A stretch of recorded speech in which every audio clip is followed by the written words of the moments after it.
Yesterday, yeah, it came up. Okay. It came up. Thank you, Sip, for asking the question. Thank you, Matt Rhule, for having perfect messaging and basically doing what he's done since he got here. He doesn't take cracks at the old coaches, okay, publicly. He talks about them, has talked to them. And yesterday he was asked by Sip. It was a good question. Rhule was prepared for it. He knew this was coming. It was either going to come in Vegas or it was going to come next week. So he had his answer, and he hit it out of the park. Okay, I don't know if everybody's ready to move on, but he's been very complimentary of the coaches that have come before him because he's studied them. I believe that has ailed some coaches previously is they don't study why Nebraska didn't succeed. Rhule went all in on picking people's brains, whether they be media guys or former players, on what has gone wrong at Nebraska before he ever coached a game here. But he mentioned something yesterday. He said the right job for me. And then he went on how this job has evolved and how they're getting close to making this a great job. I want to, and he kind of did, he's kind of retrospective, and he mentioned Trev. You got to credit Trev for the words coming out of Rhule's mouth, right job for me. I know this is not popular. I know people are, they're like, screw you. You know what? Talk about Omaha losing wrestling because of Trev.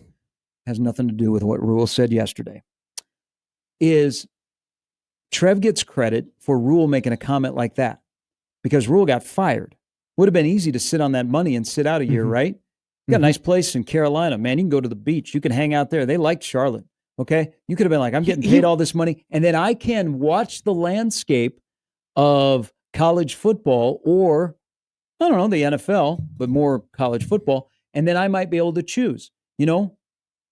It came down to somebody selling what Nebraska could be. And Rhule kind of went into that yesterday, and I wish he would have gone a little bit further.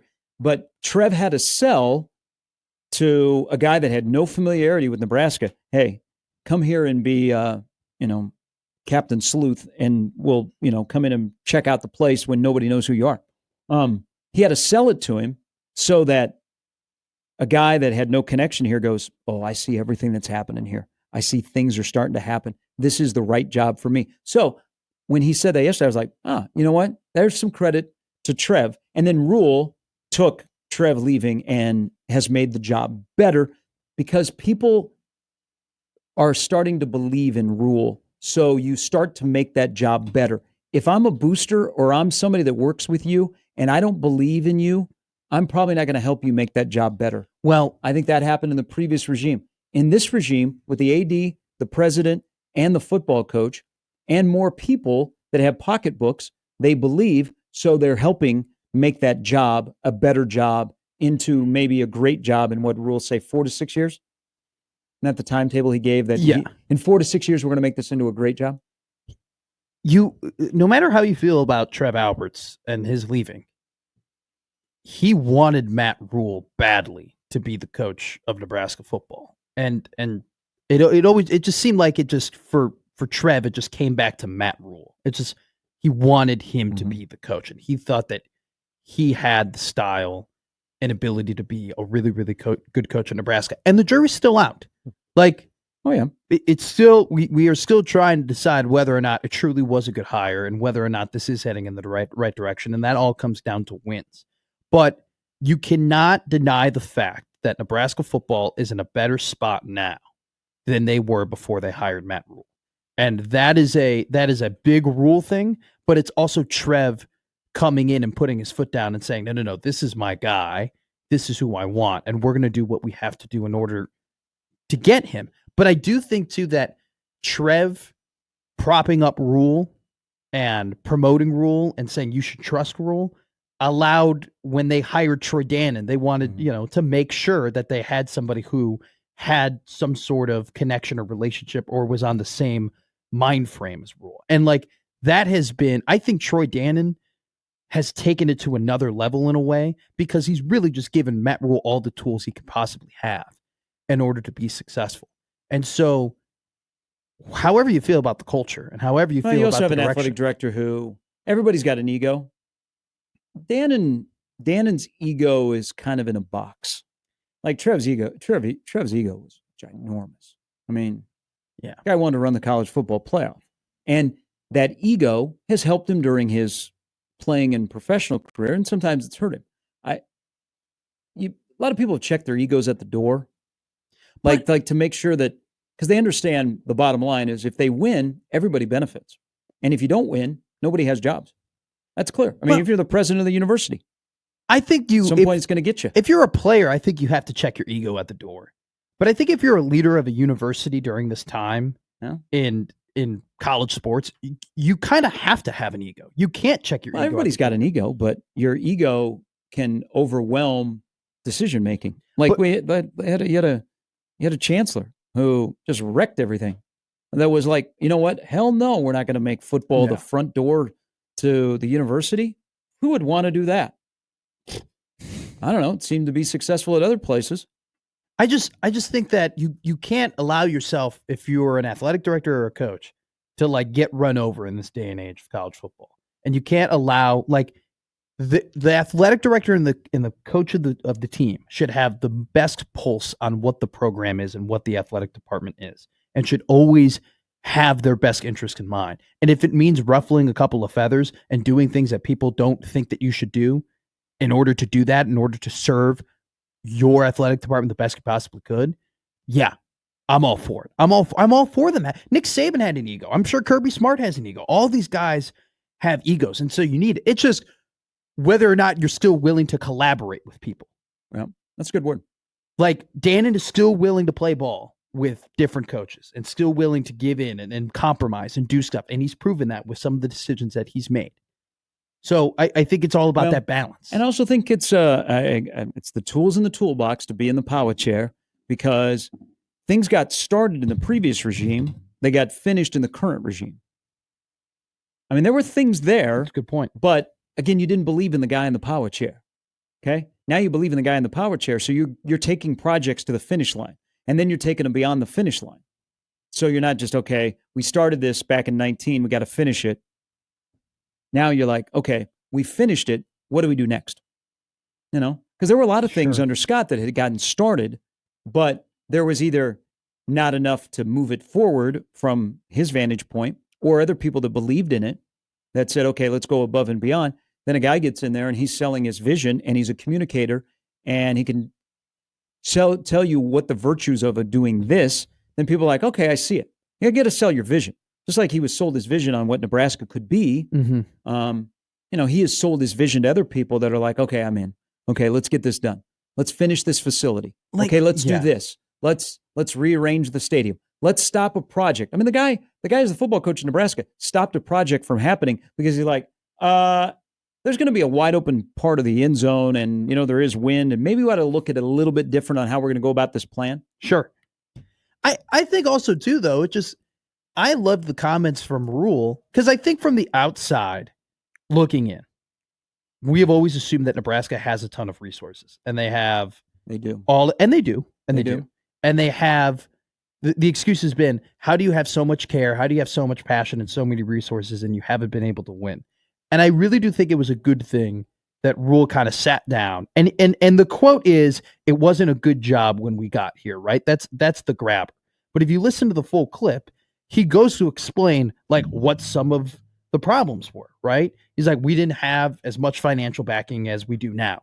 The facility wasn't fully built. The turf was beat up. The grass field was not good. We had he pointed out I think what 47 knee injuries that they had like heading into like that roster and whatnot. Like he actually explained like this is why things may not have been the best, but then wrapped it back around in the bones are there. I think that's one of his best quotes. We looked at this program and the bones to the mansion were there. We knew that we could build it into something.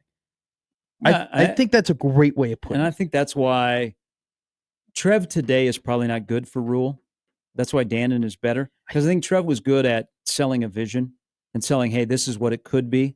But I don't know that moving forward, they could have walked hand in hand just because of their different wants or different what I want to do next. But selling someone a job where, hey, it might look from the outside, it might not look great, And you're going to get in here and you're going to see like, man, there's some dust in the corner.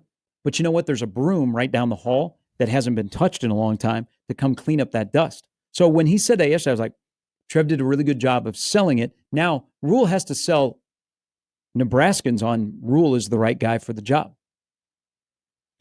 I think in terms of like, I can't explain how important Dannon being hired, I think in my opinion, for the athletic department was, because the last thing that you needed was Rhule to be making progress and cleaning up the place with the broom that you were saying, and somebody walk in and say, oh, no. I don't believe in this. This isn't how we do things. This is, I've been at these different places. You need to adjust your style to this. Dannon, to your analogy, walked in, looked at the cleaning job that Matt Rhule was doing and said, hey, keep doing that. And by the way, not only keep doing that, do you need more to do that? Do you need more brooms?